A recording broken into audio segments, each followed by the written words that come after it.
नमस्कार। मैं आज आप लोगों के सामने डिस्कस करना चाहता हूँ पीसीओडी और पीसीओएस को।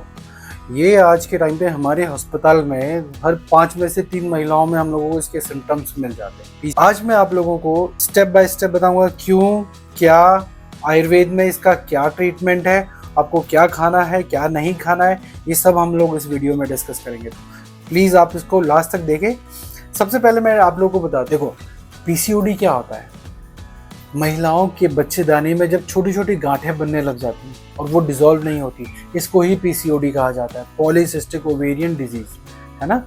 और इसको ही जब ये काफ़ी कालांतर में यानी बहुत टाइम तक ये अगर ठीक ना हो तो ये सिंड्रोम में कन्वर्ट हो जाता है। सिंड्रोम यानी इसके बहुत सारे लक्षण आने लगते हैं, जैसे महिलाओं में माहवारी का देर से होना या जल्दी होना, या बहुत सारा ब्लड लॉस होना, या डिले हो जाना, 2-3 महीने तक माहवारी का ना होना, या महिलाओं के दाढ़ी मूछ के बाल आ जाना, ज़्यादा बाल आ जाना, सर के बालों का पतला होना, झड़ना बालों का, सडन वेट इंक्रीज हो जाना, डायबिटीज़ के लक्षण आ जाना, इंसुलिन रेजिस्टेंट क्रिएट होना, हर समय थकान रहना, ये इस प्रकार के लक्षण कुछ महिलाओं में चालू हो जाते हैं। इसको पीसीओडी कहा जाता है। अब आप लोग समझो पीसीओडी होता क्यों है।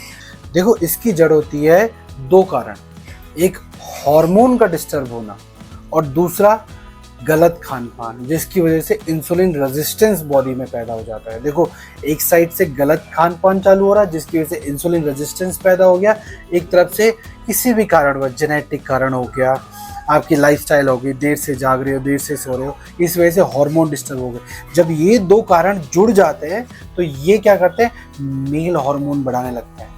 महिला के शरीर में मेल हार्मोन बढ़ने लगेगा, और जब ये मेल हार्मोन बढ़ने लगेगा तब सारे लक्षण चालू होने लगते हैं। तब क्या होंगे, बाल पतले होने लगेंगे और मोटापा गेन होने लगेगा, और पीरियड्स टाइम पे ओव्यूलेशन नहीं होगा, यानी अंडे आगे नहीं बढ़ेंगे, है ना, इनफर्टिलिटी होने लगेगी। ये सारे मेन बड़े लक्षण पैदा होने लगते हैं महिलाओं के शरीर में। अब बात करते हैं इसका इलाज क्या है। देखो इसके 2 कारण हैं मेन, एक हार्मोनल डिसबैलेंस और एक इंसुलिन रेजिस्टेंस।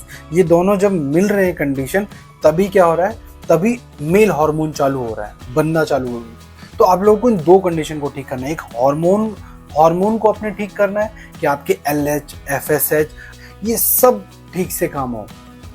दूसरा आपको इंसुलिन रेजिस्टेंस को ठीक करना है। तो ये दोनों चीज कैसे करोगे, सबसे पहले आप अपने हार्मोन्स को कैसे मैनेज करोगे। हार्मोन्स को मैनेज करने के लिए आपको अपना लाइफस्टाइल ठीक करना है, लेट नाइट नहीं जागना है, फोन से दूर रहना है, स्क्रीन टाइम कम करना है ना, डाइट अच्छी करनी है, नेचुरल फाइबर्स खाना है। ये क्या करेगा, और अपना जो आर्केडियन साइकिल होता है ना, जो टाइमली सोना, टाइमली जागना और सूर्यास्त के बाद भोजन नहीं करना, आपको ये सब करना है। ये आपके हार्मोन को बैलेंस करेगा, यानी आपकी जो पिट्यूटरी है जो सारा खेल खेल रही है वो खेल यही करेगा, हार्मोन को बैलेंस करो।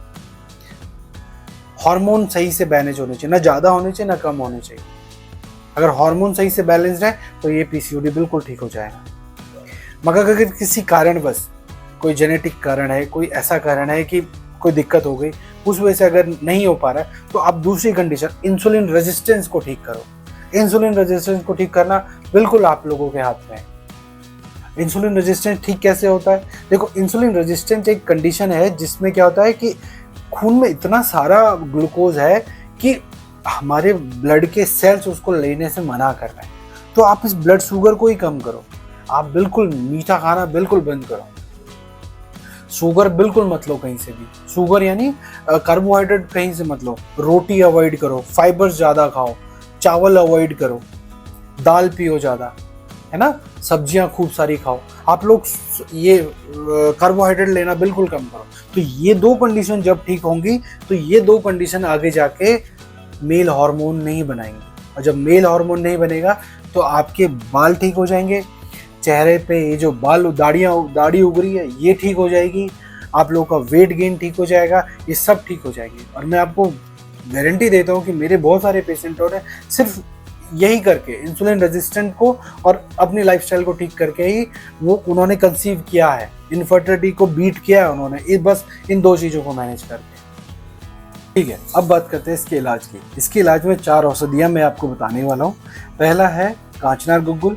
कांचनार गुग्गुल का मेन जो कार्य है वो क्या है, एक तो ये साइटोटॉक्सिक होता है, यानी अनवांटेड सेल्स को बिल्कुल पैदा नहीं होने देता। दूसरा एंटी प्रोलिफरेटिव है, यानी अगर अनवांटेड सेल है तो वो आगे नहीं बढ़ेगा, इसलिए इसका कैंसर में भी काफ़ी ज़्यादा यूज़ होता है। अशोकारिस्ट, अशोकारिस्ट क्या करता है, ये तो आज से नहीं, शायद 100 सालों से अशोकारिस्ट एक मेंसेस को मैनेज करने के लिए चल रहा है, बट इसकी बहुत अच्छी एक्टिविटी है कि ये ओव्यूलेशन में बहुत हेल्प करता है। तो नॉर्मल ओव्यूलेशन को मैनेज करने के लिए Ashokarishta 20 ml with 20 ml of water, Ashokarishta का आप लोग को यूज़ करना है। थर्ड है रजा प्रवर्तनी वटी, ये एक टैबलेट है रजा प्रवर्तनी वटी, जिसके नाम में ही है रज यानी मेंस्ट्रुअल ब्लड, रजा प्रवर्तनी जो प्रवर्तन करवाएगी।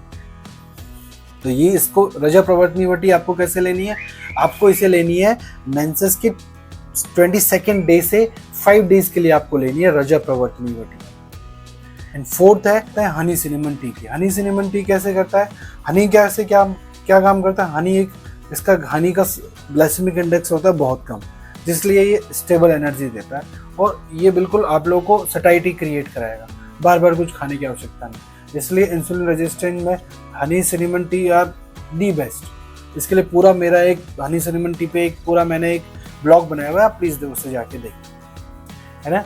इसी के साथ थैंक यू, स्वस्थ रहें, आबाद रहें, जय आयुर्वेद, जय उत्तराखंड।